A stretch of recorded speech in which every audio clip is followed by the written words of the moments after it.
বাবা সবাই আমরা জানি মহাভারতে গান্ধারী ভালো নয়, গান্ধারী খুব খারাপ না,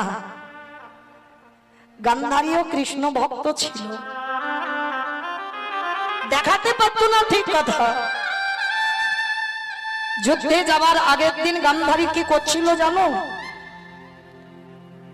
এই ঘটনাগুলো তোমরা জানি না। কৃষ্ণের প্রতিচ্ছবিটা নিয়ে কাঁদে আর বলে, কৃষ্ণ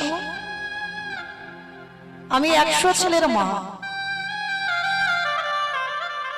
আমার 100টা পুত্র সন্তান, কৃষ্ণ আমার 100টা ছেলের মধ্যে 99টা খারাপ করে দিতে পারতিস, পারলি না।